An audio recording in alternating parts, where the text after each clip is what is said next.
Telefónica ya para darnos mayores detalles. Horacio Calderón, ex representante del astillero Rubén García. ¿Cómo le va, Horacio? ¿Qué tal? Astilleros Manuel Domecq García. Exactamente, muchas gracias por la astillero, ¿qué tal? Bueno, gracias por llamar. Un momento realmente muy difícil para toda la familia naval, que yo integro por mi padre, por tíos que han pertenecido a la Armada, todos ellos, por supuesto, fallecidos en este momento. Así que yo me uno en este momento tan dramático, sobre todo a los familiares. Sobre todo a los familiares que obviamente están atravesando un momento realmente de gran angustia. Y sinceramente yo no hubiera, elevado un poco el nivel de alerta en cuanto a lo que yo suponía había ocurrido, hasta escuchar a los mismos familiares haber sido informados de que sus seres queridos no iban a ser recuperados con vida. Horacio, usted conoce muy bien el submarino Ara San Juan, ¿no es cierto? Conozco el submarino Ara San Juan y el submarino, por supuesto, Santa Cruz. Conozco todos los submarinos de las, digamos, tipo TR 1700. ¿Igual que el Ara Salta? No, el Ara Salta es otra, es el S-209. De cualquier manera lo conozco, pero yo fui representante, en especial de la fábrica, para este submarino en Arabia Saudita y Kuwait. Porque esto, Verónica, le da un poco de, no de fantasía, sino de misterio a las cosas.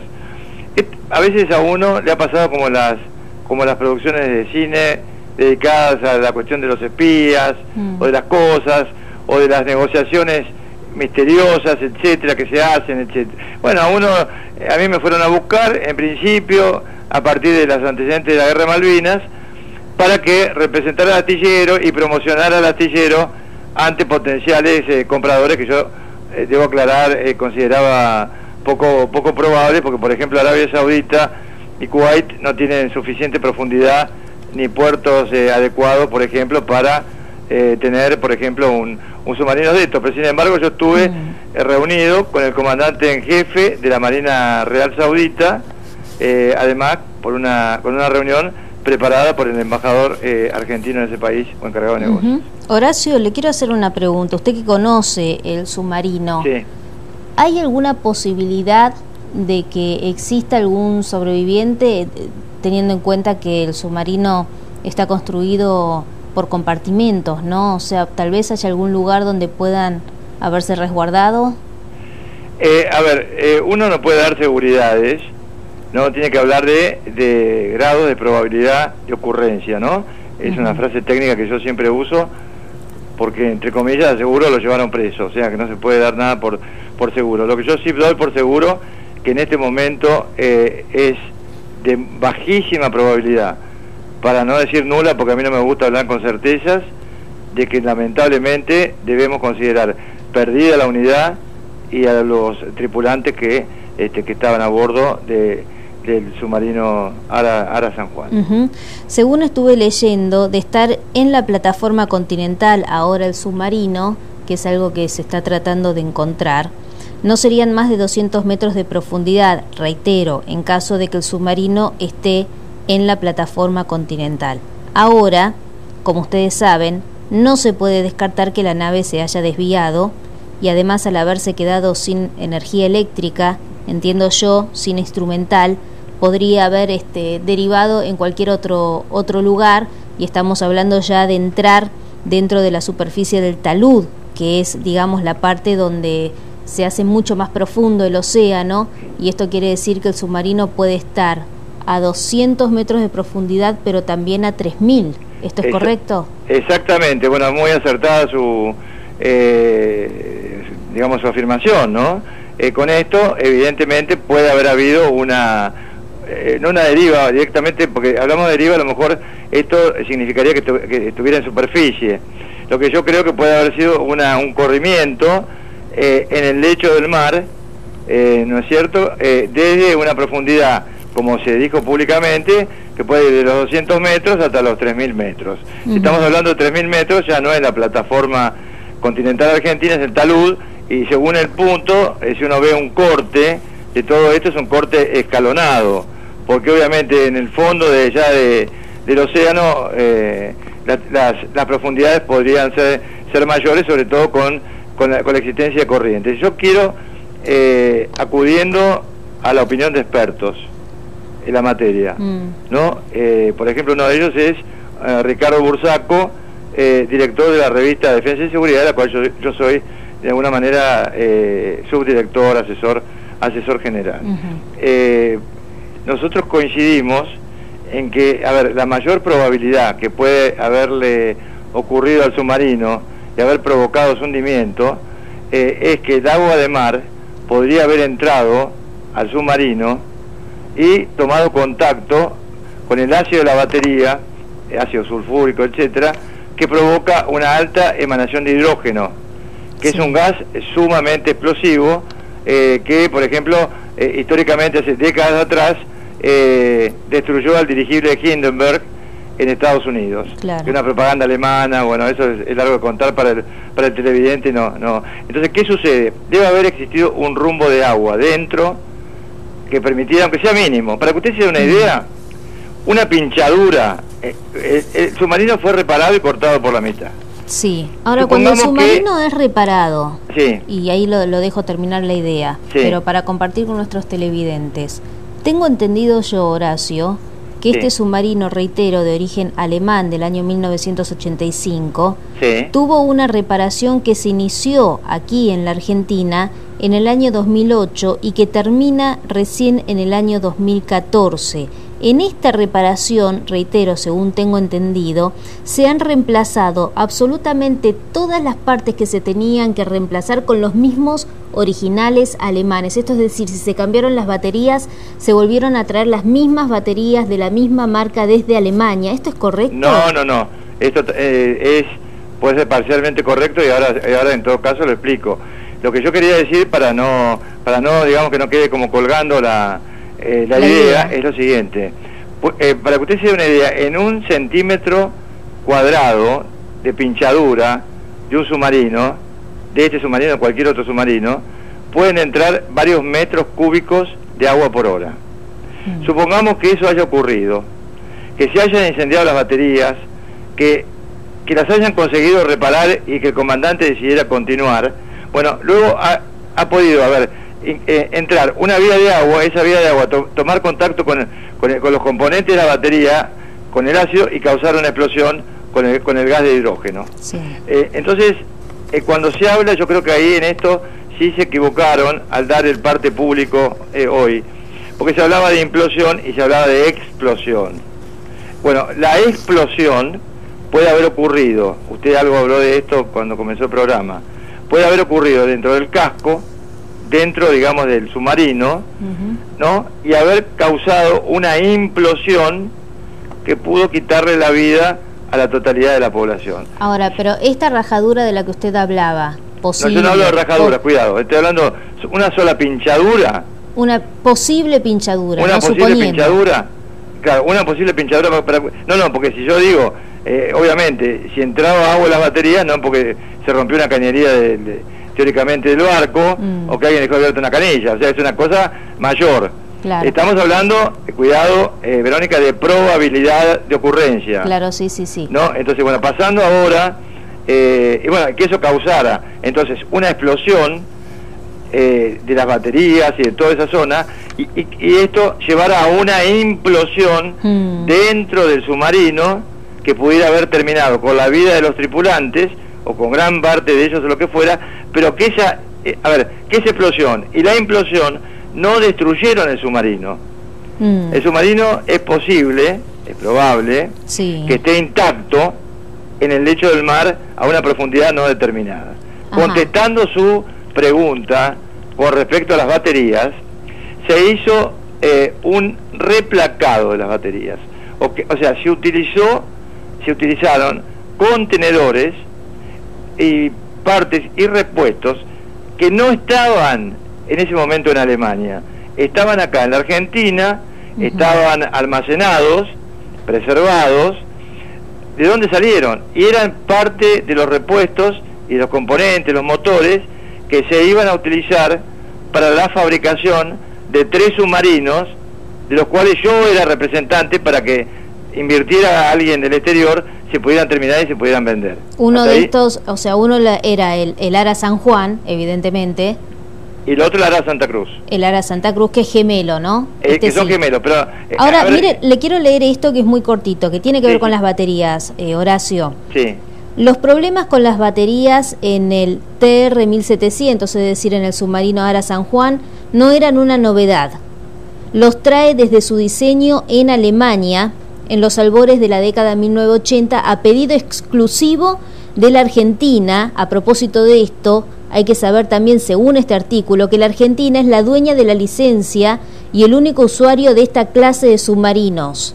Sigo. Exactamente, bueno, eso es correcto. Ahora, con el tema de las baterías, porque fíjese, yo creo... Porque lo que le quiero decir, Horacio, para que usted me diga si cree que es así o no, sí, casi desde el inicio de las operaciones, y en especial con el radical mantenimiento de media vida al que fue sometido el submarino, reitero, empezó en el 2008 y terminó en el 2014 la reparación, sí, los inconvenientes al respecto nunca se superaron del todo. Está hablando de los inconvenientes de las baterías del ARA San Juan, pero en la Armada hay una certeza, cito textual: si el San Juan salió a navegar para hacer inmersión es porque estaba en condiciones de hacerlo, lo dijo hoy el capitán Balbi.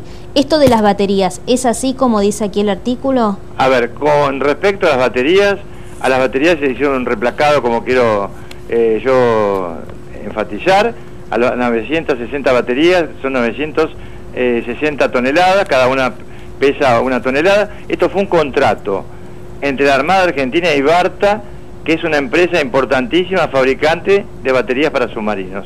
No estamos hablando de cualquier empresa. ¿Es un buen arreglo eso? Por supuesto que sí. Ahora, ¿qué es lo que sucede? ¿Cuál es el cuestionamiento? ¿Y por qué la Argentina no compró las 960 baterías nuevas y las trajo acá? Eso tiene una respuesta.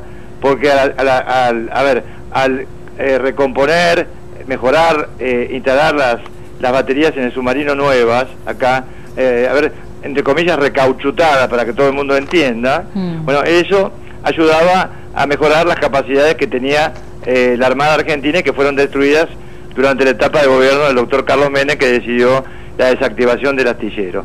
O sea, estamos hablando acá. Es decir, es por una cuestión de presupuesto que no se hizo lo que usted dice. No, yo no estoy hablando de presupuesto. Yo lo que estoy hablando que para mejorar las capacidades de la Armada, y esto fue con el respaldo de la Armada. ¿Por qué? Porque hay un contrato. El contrato no es entre la señora Cristina Kirchner, presidenta de la Nación, que por supuesto era la comandante en jefe, como es el comandante en jefe Mauricio Macri. Fue un contrato dentro de Tandanor entre la Armada Argentina, vuelvo a reiterar porque eso lo tengo certificado, y la empresa Barta. Y después hubo un contrato para el corte del casco, la vuelta de unión del casco, las tuberías, el sacado de los viejos motores generadores, la colocación de los nuevos que eran igual. Eso fue un contrato entre la Armada y Tandanor, entre paréntesis, SINAR.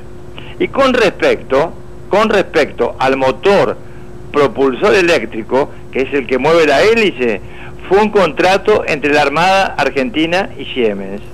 Es decir, la Armada Argentina tuvo que hacer, hasta donde llegué a contar, 4 contratos para la reparación del ARA San Juan, con distintas empresas. O sea, acá hay una cuestión, que es elemental en todo esto. Un ministro, un presidente, no importa que sea el ministro, el presidente Mauricio Macri, el ministro actual, Oscar Aguad, los que lo precedieron, no tiene importancia. No pueden ser técnicos en submarinos. No pueden ser Entonces, ¿qué hacen? Llaman a la gente que sabe. ¿Quiénes son los que saben? Bueno, en el caso de la Fuerza Aérea, el Estado Mayor, los brigadieres especializados en este tipo de cuestiones. Llaman a ingenieros, por supuesto, pertenecientes a la institución, o por ejemplo, ingenieros civiles. Por ejemplo, un ingeniero que tiene un conocimiento enorme, muy superior al mío, que es mayor que el común de la gente. Sí. ¿No? Es, por ejemplo, el ingeniero Horacio Tetamanti, al cual ustedes también pueden consultar. Lo puede consultar a Ricardo Bursaco, que es director de la revista que yo acabo de comentar, que es una persona que más sabe.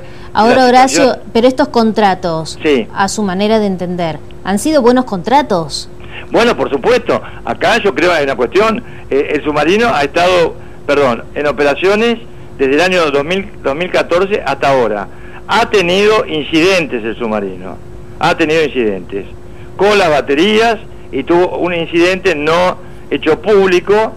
Yo no tengo, como en otras cosas que estoy hablando de esto, no tengo la certificación de que fue así, pero al submarino le explotó la batería de un torpedo, aclarando que la batería de un torpedo puede deformar el torpedo, pero nunca lo hace explotar, porque justamente está preparado para eso. Es decir, esta es una teoría que usted está... No, ninguna teoría, yo no hablo de teorías. O sea, son informaciones fidedignas, que con la diferencia de las anteriores, es que yo no tengo los certificados para probarla. A ver, es muy concreto. En el año 2008... Pero usted está hablando de esta situación del torpedo como que pudo haber sido lo que ocurrió ahora. No, yo le estoy diciendo que la mayor probabilidad de ocurrencia, descarto lo del torpedo, descarto, no descarto, pero es la más baja de todas. Yo le puedo decir las 2 o 3 probabilidades que hay, hipótesis. ¿Cuáles serían? Bueno, por ejemplo, que me parece a mí muy importante volver a destacar la cuestión de las baterías, que es lo más sensible que hay. Después, de más baja probabilidad de ocurrencia, que haya explotado un torpedo en su interior. ¿Por qué estoy diciendo que es de más baja probabilidad? Porque no es fácil que detone la carga explosiva de un torpedo. Claro. ¿El ARA San Juan tenía capacidad para 2 torpedos? ¿Es correcto esto? Tenía, claro, pero cuidado que tiene todo un dispositivo armado, que eso yo no voy a hablar porque es un secreto militar. O sea, ¿y la otra posibilidad? Perdón, a ver, es una de las posibilidades, pero la probabilidad que haya explotado un torpedo es baja, sí. No se puede descartar. Y otra es que explote el combustible. El combustible del submarino no explota. ¿Por qué? Porque el tanque se encuentra en tanques no resistentes en contacto con el agua de mar. Eso me explico. Entonces, si usted quiere mi opinión personal, respaldada por expertos como Ricardo Bursaco, como otros, bueno, otros muchísimos que yo he escuchado, bueno, el mayor, para mi punto de vista, defecto histórico que han tenido estos submarinos siempre han sido las baterías. Las baterías son el talón de Aquiles de los submarinos TR-1700. Es tal cual lo leía yo de acuerdo al artículo que encontré investigando. Ahora le hago otra pregunta, Horacio. Sí, cómo no. ¿Usted qué impresión le da que el submarino haya podido comunicarse por última vez a las 10:55 de la mañana y 3 horas después se escucha esta explosión? El submarino, cada vez que se puede comunicar con el exterior, es cuando está haciendo los movimientos de snorkeling, ¿no? Es cuando está nadando casi sobre la superficie, ¿es correcto esto? Sí, también tiene un sistema telefónico que solamente podría ser utilizado con barcos muy cercanos. Lo que sí me informé hoy, que yo no tenía conocimiento, uno tiene que tener siempre la prudencia de hablar de lo que se sabe. Y la humildad de seguir aprendiendo, ¿no? Claro, es que tenía un GPS de última generación. ¿Y eso qué significa? Significa que es un GPS que es como un dispositivo igual al de un auto, pero es altamente sofisticado para un submarino. ¿Pero se puede detectar la ubicación de este submarino en profundidades? Si funciona el GPS al momento de un inconveniente que no sea letal, claro. Y por ejemplo, yo le explico otra cosa. El submarino, en caso de emergencia, se eyecta manualmente una boya de señales. ¿Qué hace esa boya de señales? Satelitalmente da la posición del submarino, porque está codificada. ¿No es cierto? Bueno, eso no ocurrió nunca. El barco tenía además un teléfono satelital de una marca importantísima. ¿Quiere que la mencione? ¿La puedo mencionar? Sí, cómo no. Que la marca Iridium. Ahora, ¿este teléfono satelital funciona estando el submarino en las profundidades o solo en superficie? No, en superficie. Ajá. El submarino en superficie, un teléfono satelital no funciona, que yo sepa, bajo el agua. Sí, pero sí el GPS del que recién nos daba cuenta. El GPS, ¿no? El GPS es una, todos sabemos, un Global Positioning System. Claro, pero sí funciona en profundidades. Claro, por supuesto, sí está hecho para eso, porque además el submarino es una unidad furtiva que está justamente diseñada para evitar que ser detectada. Por eso las principales medios de detección, ahora están todos la tecnología estadounidense, británica, etcétera, pero es un submarino que está justamente diseñado para no ser detectado. La vela, que es el perfil, es un perfil difícil de captar en radar. Es un submarino de muy poca eslora, que es el largo, una manga también muy corta. Yo estaba en Ushuaia días pasados. Yo estuve en Ushuaia cuando estaba el submarino ya dando vueltas con otro tipo de unidades. Yo saqué una foto de lejos, pero no se pueden identificar muy bien porque la saqué de un hotel que quedaba en uno de los montes. Sí. Pero me refiero a lo siguiente. Entonces no se practicó ningún tipo de maniobra que pudiera corresponderse a una avería no letal, a mi juicio. Por ejemplo, la eyección de la boya, una emerger, que era más fácil, obviamente, y ponerse en contacto a través del teléfono satelital, utilizar el GPS, sí. A ver qué otra cuestión. Bengalas. Las bengalas, haber sacado el líquido de los tanques de se habló acá hasta el cansancio de que estaba el submarino a 70 metros de profundidad.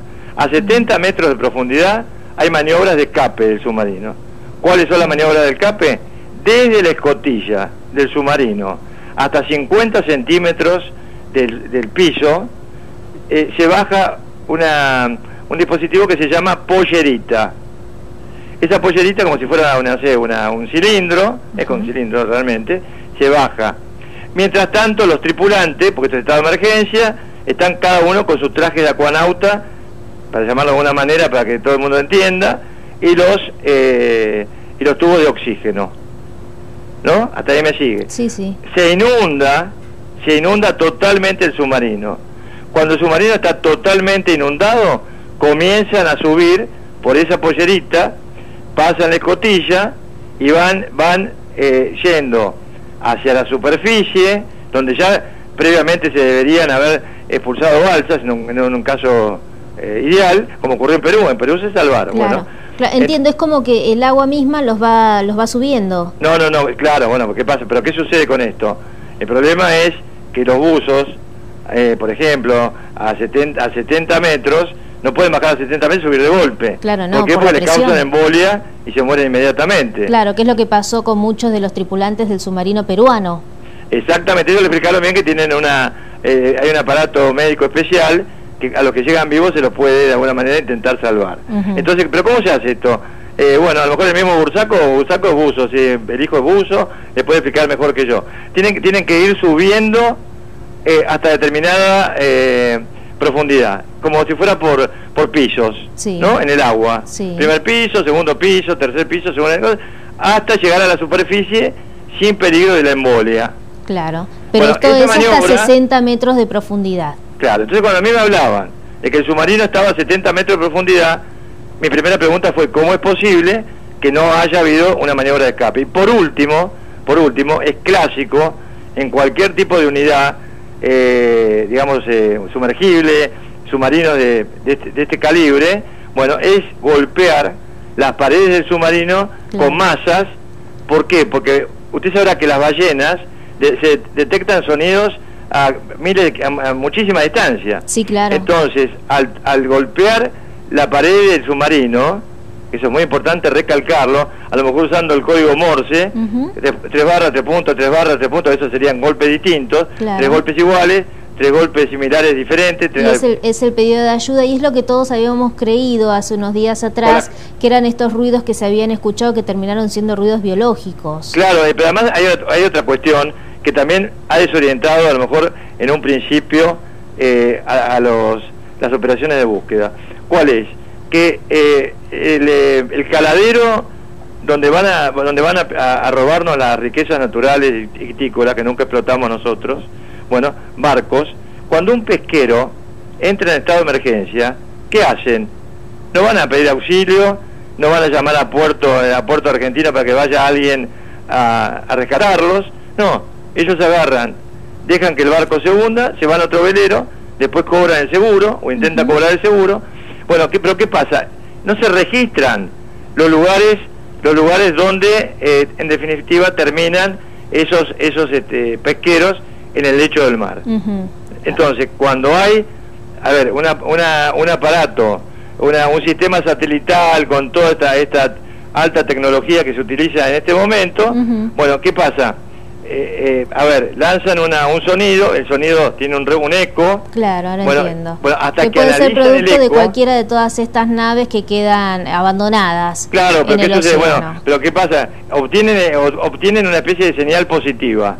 Eso tiene que pasar por una computadora que los americanos tienen y que los ingleses tienen, porque hay sistemas que son secretos que no dan a conocer. Bueno, que ellos pueden, una vez que lo procesan, identificar si eso es un acero liviano, un acero de mediano grosor, pero resulta que el submarino Santa Cruz tiene un acero altamente resistente, al punto que es más resistente, valga la redundancia, que de una planta nuclear. Ah, mire usted. Y Horacio, a propósito de lo que usted me contaba recién, de cómo viaja el sonido kilómetros y kilómetros a través del océano como las ballenas, me gustaría compartir esta información con nuestros televidentes también, que el dato trascendental que ha sido acercado por esta organización de la que hablaba al principio, que tiene que ver con la supervisación que se hacen de todos los ejercicios militares y la prohibición de los ensayos nucleares, tengo entendido que han confirmado ellos desde ya las peores presunciones, ¿no? Que el Ara San Juan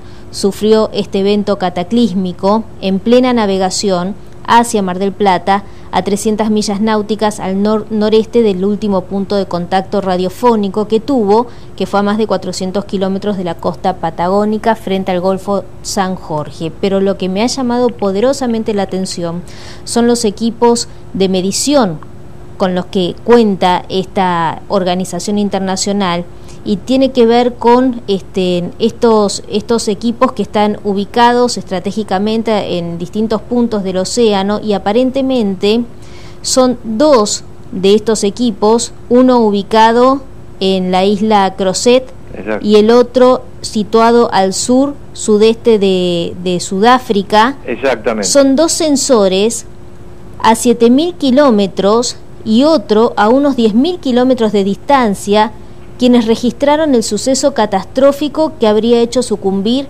a nuestro submarino. Es decir, estamos hablando de sensores ubicados a kilómetros y kilómetros de distancia. Bueno, ¿no? pues son tecnologías de altísima generación, y no le puedo decir, Verónica, las que no conocemos nosotros. Pero yo quiero, usted recordará... ¿Usted cree que fue un ataque militar esto? Perdóneme, me había quedado esta pregunta colgada y no quiero olvidarme de hacérsela, porque hay versiones de todo tipo. Son las versiones descabelladas. Yo esas versiones les doy tan poco crédito que ni siquiera la quiero comentar.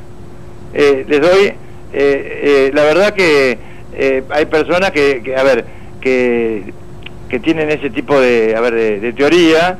Son teorías, digamos, ya conspirativas, porque yo no voy a poder pensar que, por ejemplo, que el submarino argentino haya estado a lo mejor en corrimiento por desorientación, a lo mejor de su GPS, no sé, que hubiera estado cerca de las Islas Malvinas.